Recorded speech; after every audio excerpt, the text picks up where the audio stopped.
The boardroom felt smaller than usual as I watched Robert Pace give his PowerPoint presentation. He waved his hands at graphs and numbers, speaking with confidence. I had worked with him for 10 years, but I had never seen him so sure of himself, so certain he was winning. As you can see, he said, adjusting his fancy tie, this company needs strong leadership, traditional leadership, and Alice, despite her efforts, just isn't the right person for the job. My name is Alice Chen. I was 35 years old, and I was watching my brother-in-law try to take my family's company from me. Chen Manufacturing was my father's dream. He built it from nothing into a $200 million business. He passed away 3 months ago, and Robert clearly thought that meant I was weak. I looked around the room. Most board members kept their faces blank. Years in business had taught them how to hide their thoughts. But a few, especially the older ones who knew my father, looked uncomfortable. Robert kept talking, clicking to the next slide. The numbers don't lie. Since Alice became interim CEO, nothing has changed. No new ideas, no growth, just living off her dad's success. The way he said dad made my jaw tighten. Robert had been married to my sister Karen for 15 years, but somehow he thought that made him more important to my father than I was. He pointed to a chart with a downward trend. The Asian market is a big problem. No expansion, no new deals, just the same contracts Dad made years ago. I almost smiled. Robert only focused on what was right in front of him. He never looked deeper. I pulled out my phone and sent a quick message to my assistant, Maya. Time to move forward. Start the sequence. Her reply came instantly. Everything's in place. They won't know what hit them. I put my phone away and turned back to Robert. He was talking about his big plans, expanding aggressively, buying smaller companies, changing the leadership team. The board needs to be realistic, he said. Chen Manufacturing needs someone strong. Someone who understands business today. Someone like me. Silence filled the room. Then Thomas Wong, my father's old friend and the longest-serving board member, spoke. That was quite a presentation, Robert, very ambitious. He turned to me. Alice, would you like to respond? I stood up slowly, smoothing my skirt. Actually, I have a presentation of my own. Please check the tablets in front of you. Robert frowned. He hadn't noticed them being placed there during his speech. This isn't on the agenda. Oh, but it is, I said smoothly. In fact, I've been planning this for a long time. The board members picked up their tablets. The screens showed carefully organized documents, contracts, financial records, partnership agreements. What you're looking at, I explained, is the result of 10 years of expansion into the Asian market, not through risky takeovers, but through smart long-term partnerships. I walked to the front, clicking through slides on the big screen. While Robert was focused on public deals, I was building something stronger, a network of small but important manufacturing partners in Asia. And as of this morning, all of them are officially part of Chen Manufacturing. Robert's face turned pale. That's impossible, he stuttered. I oversee all acquisitions. You oversee public acquisitions, I corrected. These were different. Each deal was made as a joint venture under separate holding companies. Until today, they looked like independent businesses. I pulled up a map showing dozens of new locations now linked to us. Together, these partnerships bring in $300 million a year. They've been growing quietly while you were busy planning your takeover. The board members scrolled through their tablets, murmuring as they realized what this meant. Robert sat frozen, his perfect plan falling apart. But your father, he started. My father, I said calmly, taught me that the loudest person in the room isn't always the smartest. He taught me to plan carefully and always think ahead. I clicked to the next slide, showing a photo that made Robert's face go gray. It was from 10 years ago, my father and me in Singapore, signing the first of many partnership deals. He didn't just know about this strategy, I said. He helped me create it. While you were busy trying to impress him with presentations, he and I were building the real future of Chen Manufacturing. Robert's hands shook as he flipped through the documents, realizing he had already lost. These contracts, they can't be legal. The board never approved. Robert protested. Actually, Thomas Wong interrupted. We did. Each of these partnerships was presented separately over the years, and they all seemed small at the time. But the board approved every single one. He glanced at me with a proud smile. Quite a clever strategy, wouldn't you say? I pulled up another document on the screen showing our new market position. With these partnerships now fully part of Chen Manufacturing, we're not just competing in the Asian market, we're leading it. Our production capacity has tripled, our supply chain is 200% more efficient, and our market reach has grown faster than ever. The board members leaned in, now fully paying attention. Even those who had seemed to support Robert before were looking at the numbers with interest. But the costs, Robert tried again. The costs were minimal, I said, switching to the financial slides. Each partnership was built through profit sharing and gradual investments. We never took on big debts or gave up company shares. In fact, I highlighted a key figure on the screen. A few board members gasped. We now have more cash reserves than at any point in company history. Robert slumped in his chair. His plan to take over was falling apart.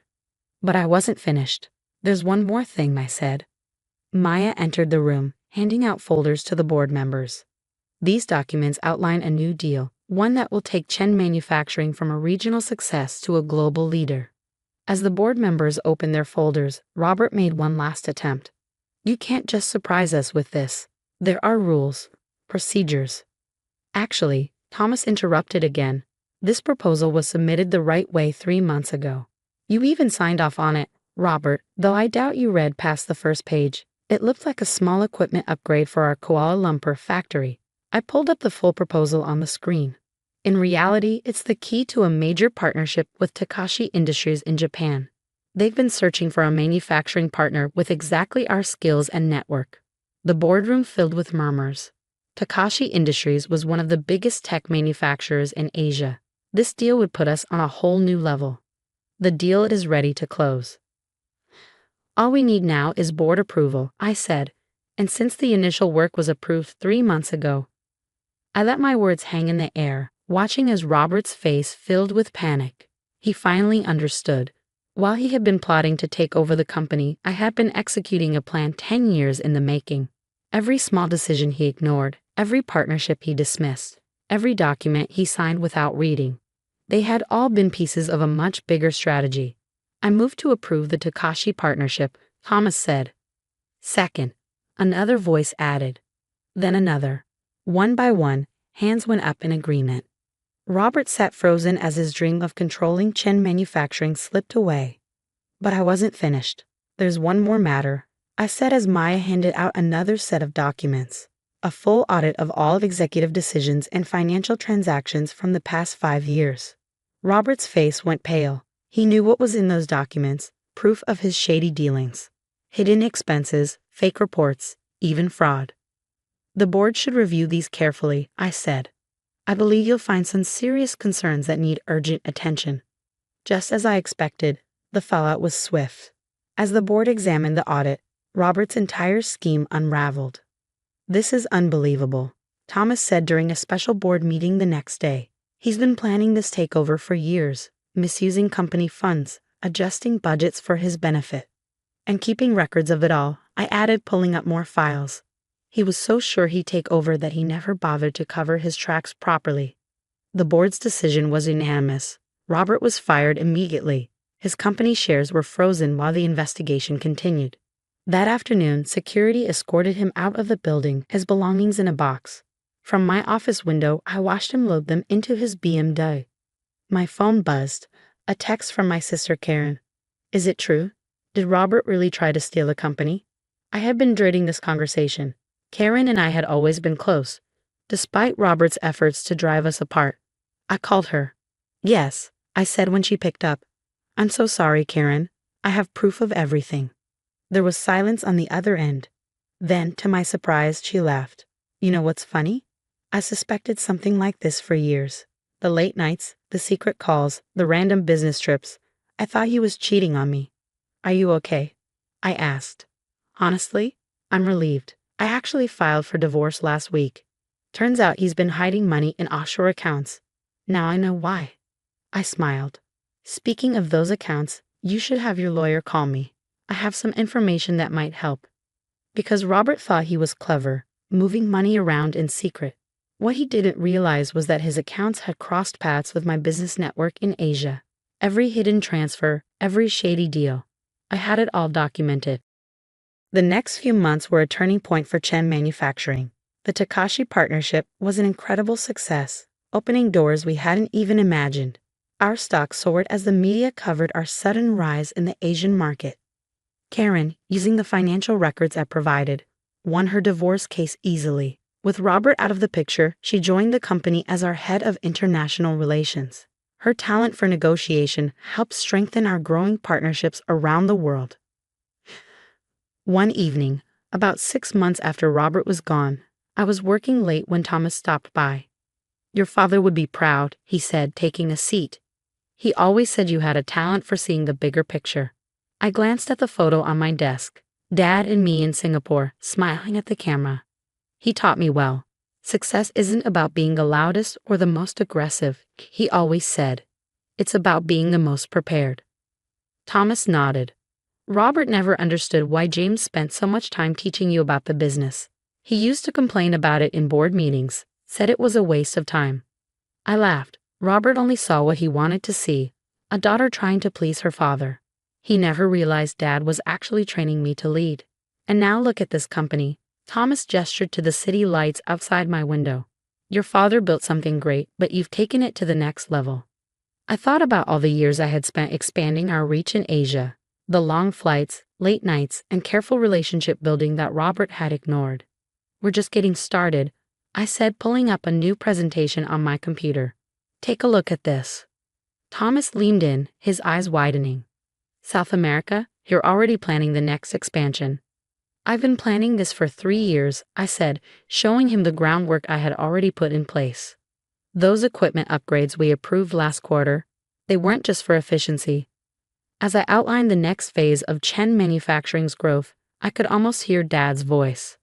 "Always be 3 steps ahead, Alice. Let them think they know your plan while you're playing a different game." Robert had tried to take over our company, but in the end, his actions only pushed us forward faster. He had wanted control. He hadn't realized I was focused on something much bigger. Later that night, Karen came by with 2 cups of coffee and a knowing look. "The Singapore office just called," she said, sitting down. "They found something interesting." I smiled and grabbed a notepad. Some people thought business was all about power moves and takeovers. But Dad had taught me better. Real success wasn't loud, it was steady, strategic, built step by step. Robert had wanted to be CEO. I was building a legacy, and this was just the beginning. The next morning, as I got ready for a board meeting, I found a note in my father's old desk drawer. "Remember, Alice, the best moves are the ones they never see coming. Not because you hid them, but because they weren't paying attention." I pinned it to my bulletin board right next to our latest growth projections. Chen Manufacturing wasn't just surviving. It was thriving in ways Robert could never have imagined.